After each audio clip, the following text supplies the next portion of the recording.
Oi, gente, bem-vindos e bem-vindas à nossa aula massa de projeto de vida do 7º ano. Eu sou Yolanda, junto aqui com meu amigo Armando Pérez. esse daqui, esse rapaz bem discreto. E com Raquel, que vem trazer nossa acessibilidade. Exatamente. Nós vamos hoje falar a respeito de algo que faz parte muito da nossa vida, faz parte do nosso dia a dia, que é a respeito do consumo. Só que a gente vai trazer uma abordagem a respeito desse consumo ser cada vez mais consciente, porque consumo consciente... É massa. Então, vamos ver isso. Simbora, Vamos lá. minhas joias. Então, minhas joias, a gente vai recordar os pontos da aula passada, né? Na aula passada a gente trouxe a respeito dessa tolerância, do respeito, à dignidade à pessoa humana e às diferenças. Então, você pode até dizer, gente, o que isso tem a ver com o consumo? Tem tudo a ver.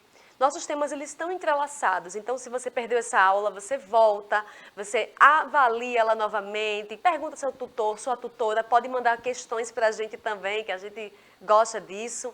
E aí, Armando, fala aí a respeito dessa tolerância zero para os intolerantes. Então, quando a gente abordou isso na aula passada, vocês lembram, se não lembram, como o Yelman falou, vão lá atrás, né? A gente tem a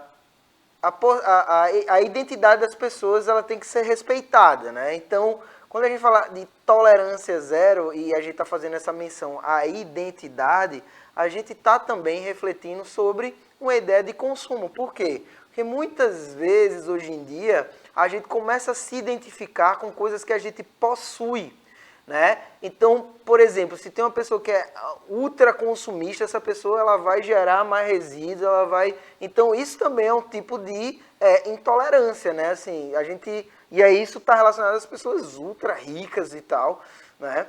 Por exemplo, a galera ficar... endeusando milionário, né? Bilionário. Não façam isso, crianças. O que é que acontece? Não. Então, essas pessoas elas têm responsabilidade de consumo, né? E essa responsabilidade de consumo ela chega até vocês, né? Então, ó, essa imagem ela vem aqui justamente para a gente refletir sobre o que vocês querem, como vocês querem, né? Então, no dia a dia a gente é exposto a muitos produtos, né? A muitos elementos aí, e esses elementos eles vão ser consumidos. Então, a forma que a gente mais direta de consumo é a compra, mas a gente pode consumir de outra forma, né, professora? Podemos consumir através do nosso tempo. Você pode estar gastando excessivamente o seu tempo, um tempo de lazer, um tempo de estar com as pessoas que você gosta, de estar mexendo esse seu corpo, né? Vocês estão com o corpo em desenvolvimento, então a gente tem que realmente fazer atividade física, brincar, passear, e estar gastando esse tempo excessivamente com jogos, com rede social. Você diz, professora, mas essa rede ela é de graça. Eu entro nessa rede social e é de graça. Ela é de graça. Mas o que é que ela vende? Ela vende justamente a todos nós. Ela está puxando sua atenção. Ela está puxando o seu consumo. Quanto mais você está vendo essa rede, mais pessoas estão vendo e ela vai enriquecendo cada vez mais. Claro que não estamos dizendo para você deixar aquele jogo que você gosta ou a rede social que você gosta, mas é de ter a consciência do tempo que você está gastando com isso. E é daí que a gente entra agora nesse novo aspecto. Qual é, Armando? O consumo consciente. Então, para ter um consumo consciente, a gente trouxe aqui, né, primeiro, a lógica de produção.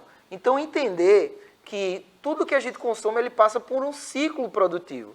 E esse ciclo envolve, né, os recursos naturais, ou seja, a matéria-prima, a transformação numa fábrica, a comercialização, o próprio consumo, né, a compra. Então, tem uma casinha aí que é para a gente trazer para vocês mesmos, né? Então, entender que esse consumo é o consumo residencial, né? Então não é aquele consumo em escala industrial, tá? Não é bem isso.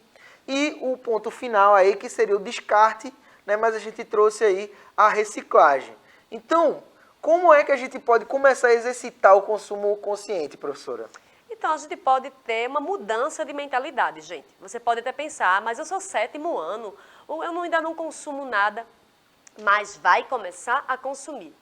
Logo você vai estar rapidinho, viu? Quando vê, já está na idade da gente, você já vai ter o seu salário, vai estar podendo comprar você mesmo suas coisas. Então, se a gente tiver essa autoeducação sempre, evita muitos problemas, como, por exemplo, muitos adultos que estão endividados.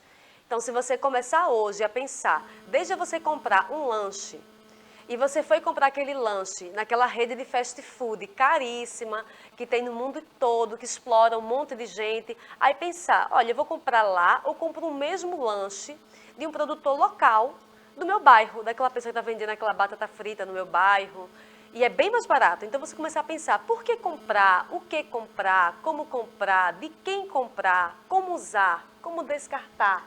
Tudo isso, pessoal, é uma mudança de mentalidade, que muitos adultos não têm. Muitos adultos, não é só o exemplo que Armando trouxe de pessoas muito ricas, pessoas trabalhadoras como nós, muitas vezes estão endividadas. Por quê?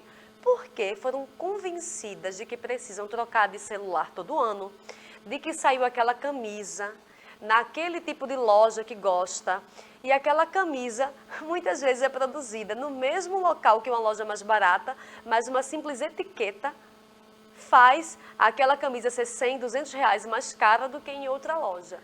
Exatamente. Vejam bem. E quando a gente fala isso, minha gente, não é, dizendo que não compre esse tipo de coisa, não consuma. Mas é essa reflexão, né? Sempre refletir como, por quê, para quê, né? De quem. Então é muito importante a gente trazer esse aspecto. Por quê? Sim. Porque é exatamente isso aqui ó, que essa imagem traz. Né? A imagem traz aí uma dualidade que existe, né, no acesso ao consumo, principalmente no Brasil.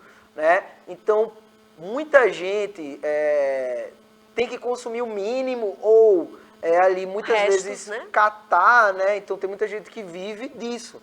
Né? E aí tem gente que vive disso dignamente, né? Cata reciclagem e tal, que até faz parte desse sistema de consumo. Né? E que infelizmente as formas de recolhimento não dão conta, né, da quantidade de lixo produzido. Então isso já é um sinal, né, de lixo não, de resíduos produzidos. Né? Então isso já é um sinal de que esses produtos, né, esse consumo está em excesso, que é a produção de muitos resíduos, tantos que não conseguem nem ser adequadamente recolhidos. Então é bom para o meio ambiente, né? Mas também é bom para pensar a respeito da economia. Exatamente. Porque não é digno certas formas de tratamento a esses trabalhadores. Né?